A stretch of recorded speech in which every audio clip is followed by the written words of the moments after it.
Cari amici, buonasera, vi salutiamo da Firenze, da Studio Legale e Professionale, piazza Vittorio Veneto 4. Oggi inauguriamo una prima delle mostre, delle serie di mostre di arte contemporanea, dedicata oggi all'artista ligure che risiede a Mosumano Terme e si chiama Paola Beretta. Ora volevo un attimino presentarvi avvocato titolare dello studio che si occupa del diritto e dell'arte, il quale vi parlerà del progetto dello studio e di cosa si stanno occupando. Si chiama avvocato Giacomo Criscenti e ora vi illustrerà in poche parole di che cosa si stanno occupando presso lo studio. Sì, salve, io sono appunto l'avvocato Criscenti, uno dei fondatori di questo studio legale professionale dove diversi di noi hanno messo insieme le proprie competenze, i propri interessi specifici nell'ambito del diritto e non solo, per cercare di creare uno studio che offra un servizio completo agli utenti e in un palazzo bello come quello che abbiamo trovato e che abbiamo scelto come sede della nostra attività professionale, abbiamo pensato di creare delle opportunità di confronto inserendo al centro della nostra struttura anche delle mostre di arte contemporanea e non solo pittoriche ma anche scultoree, anche dedicate alla fotografia, a tutte le forme di arte oggi sussistenti. Ed infatti stasera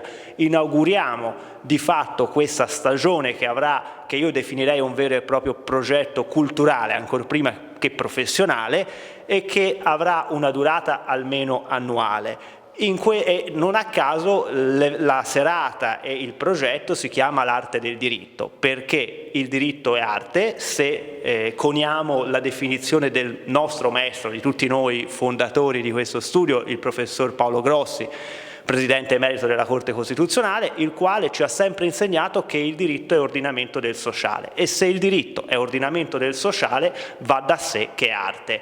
Al tempo stesso il diritto è uno dei principali strumenti che l'arte ha a disposizione per veicolarsi con la società, e quindi da qui questa iniziativa che abbiamo inaugurato con l'amica Paola Beretta, perché è artista stimata e affermata e perché la conosciamo da tanto in tante anche iniziative extra professionali, e quindi offre un approccio all'arte contemporaneo che ci consente di sviluppare questa prima serata, che è anche una sorta di prima inaugurazione dello studio. Quindi in questo senso si sviluppa questo progetto culturale e l'idea di studio legale e professionale che abbiamo, dove, ripeto, ognuno di noi ha la propria autonomia professionale, non siamo un vero e proprio studio associato, ma professionisti che collaborano con competenze diverse per approfondimenti ed lezioni diversi e cercano di mettere insieme le competenze per dare delle risposte, tra cui il diritto d'autore, il diritto dell'arte, perché il diritto d'autore definire che è una branca del diritto dell'arte. Però su questo non entro, altrimenti diventerei tedioso e noioso. Poi abbiamo anche altre figure professionali, non solo legali, perché abbiamo un notaio che collabora con noi, abbiamo un consulente finanziario e assicurativo, abbiamo uno psicoterapeuta, e altre figure professionali collaborano con noi e probabilmente entreranno a far parte di questo palazzo in un'ottica moderna e un po' innovativa, perché diventa anche uno spazio aperto al pubblico, interdisciplinare e aperto al pubblico, per occasioni anche semplicemente di confronto, di discussione. Infatti si sposa benissimo questa mostra, la prima mostra che ospitate, dedicata proprio alla pittrice Paola Beretta, la quale è molto impegnata, come vedremo in seguito, nel contesto sociale e della vita quotidiana. Sì, volevo presentarvi artista di persona. Qui con noi c'è oggi la Paola Beretta, alla quale volevo fare una domanda molto interessante che riguarda l'arte. Allora, volevo chiederti, Paola, secondo te che cosa pensi dell'impegno dell'arte? Secondo il tuo parere dovrebbe servire più alla resa del bello oppure rendere testimonianza della società, delle problematiche della società contemporanea? Sì, salve. Allora, io sono felicissima di essere qui in mezzo a degli amici, tra l'altro, e di iniziare questa serie di mostre, di eventi che avranno luogo in questo studio. La tua domanda è fondamentale perché, diciamo, noi viviamo in una società e siamo circondati e spesso sovrastati da una realtà che sembra impedirci, non so, a volte impedisce di vedere prospettive nuove, sembra che tutto sia stato già stabilito e deciso e spesso questo traspare nelle opere. Io penso che questo sia uno dei compiti fondamentali dell'artista e praticamente io penso che l'arte abbia il compito di riscattare la realtà, di descriverla riscattandola attraverso la bellezza. Grazie, secondo me è veramente quello che vediamo nelle tue opere. Fra l'altro volevo presentare a spettatori e parlare un po' delle tue opere perché infatti abbiamo riscontrato che sia nelle nature morte, che abbiamo chiamato anche nature morte vive, perché nelle nature morte di Paola Beretta non c'è staticità dei oggetti, ma oggetti sono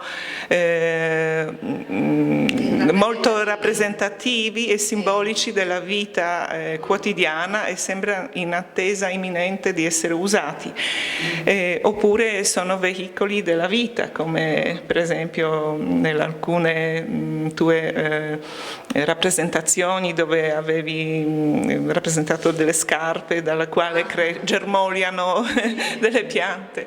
Comunque vediamo spesso tuo impegno sociale, per esempio in questa opera che rappresenta un manichino che serve agli artisti per esercitarsi, per fare dei quadri. Di solito viene data una posizione e poi viene utilizzato per fare composizioni figurative. Qui vediamo che il manichino ha un viso umano, sì, e sembra che si sta devicolando contro le mani che lo stanno manipolando. Addirittura qui che cosa c'è scritto? Ourselves, sì. Noi stessi. Tutti i quadri nascono con una storia particolare.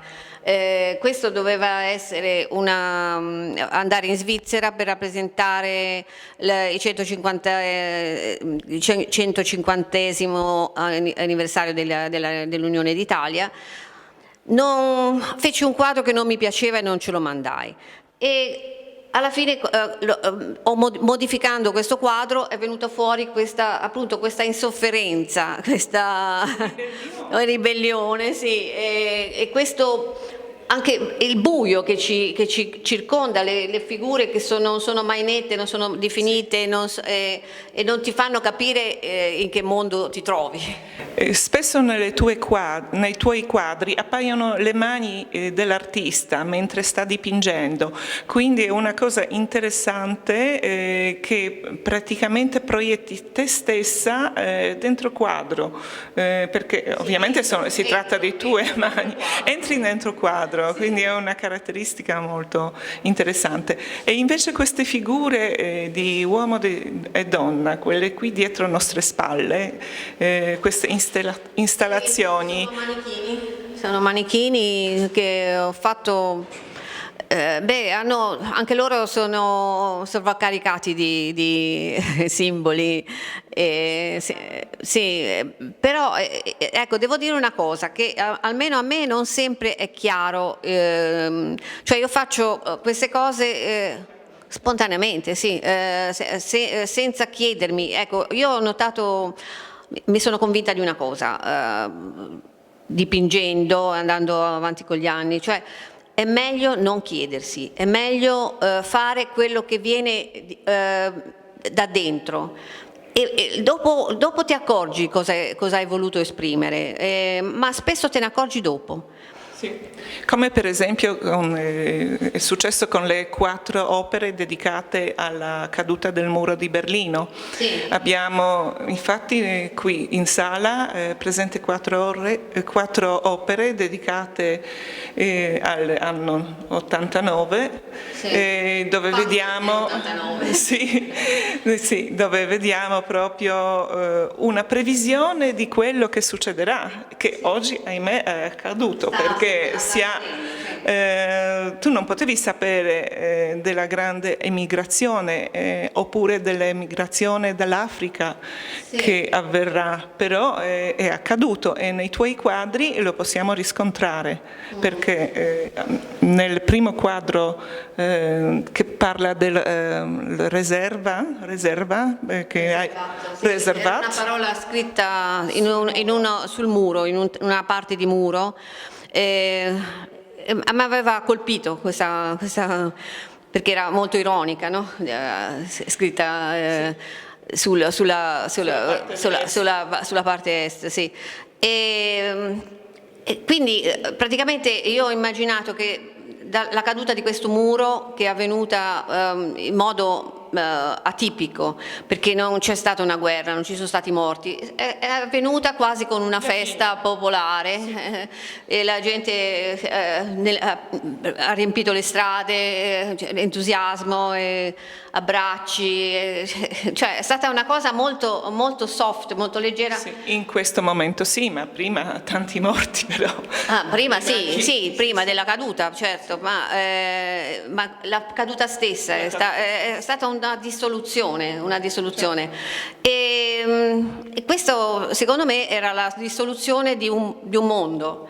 Di un mondo occidentale che cambia, che si infatti la faccia che rappresenta, diciamo, la classicità, la nostra civilizzazione, sì, è sorretta perché ormai non ha più motivo di essere, che si sta sgretolando insieme col muro. Infatti si vedono dopo le colonne dei carri armati che si allontanano e poi anche vediamo in seguito tante figure umane con la valigia in mano che vanno via, che vengono, dipende da quale parte si guarda, dove vengono, dove vanno. Per me venivano. E poi c'è la figura di una donna vecchia col bastone che rappresenta l'Europa che praticamente va verso una globalizzazione, però depauperata da tanti dei suoi valori, da tanti principi, cioè abbiamo trovato una coesione ma non abbiamo trovato una ragion d'essere. Nelle tue opere si vede una citazione sia di favismo, un po' anche movimento futurista, perché c'è sempre movimento nelle tue opere, ma anche applicazione di arte neopop, perché usi spesso collage, sì. E anche la prospettiva è molto particolare, specialmente nelle tue opere che sono dedicate alle nature morte, perché hai una prospettiva dall'alto, come se volessi dominare tutto quello che sta succedendo, tutti gli oggetti che stai rappresentando. E vedo spesso nelle tue nature morte un simbolo della lampada, sì. Lampada accesa, appoggiata sempre sulle giornali. Sì, le nature morte anche quelle sono allusive e alludono a fatti che succedono, a climi diciamo sociali. Quotidianità. Sì, sì, è per questo che inserisco i collage, perché il collage ti porta alla realtà, ti porta, cioè tocchi, mostri quello che è. Comunicazione mediatica attraverso giornali. Sì. Fra l'altro spesso nelle tue opere vediamo figura di donna che viene rappresentata invece con la prospettiva dal basso. Quello gli permette di dargli una certa importanza alla persona rappresentata, alle donne rappresentate, gli dà una imponenza, una sensazione di scultore quasi, di una icona. Questo è perché tu combatti per diritti delle donne e sei contro la violenza. Sì, certo, sono contro la violenza, sono sempre stata. E, diciamo, a me sembra che quello che stai dicendo si riferisca molto bene alle tre furie sulla città, cioè questo è veramente l'immagine di queste tre donne sembra essersi allargata a dismisura fino a farle dominare sulla realtà. Volevo aggiungere che un quadro di Paola Beretta, un suo autoritratto, è stato scelto dal professor Vittorio Sgarbi per essere presentato, pubblicato su un catalogo di Mondadori, il quale è in vendita presso tutte le librerie e store del Mondadori presso le fiere d'arte. Grazie Paola, veramente andiamo ora a visitare insieme con tutti gli invitati tua bellissima mostra. Grazie per questa presentazione. Grazie, buonasera.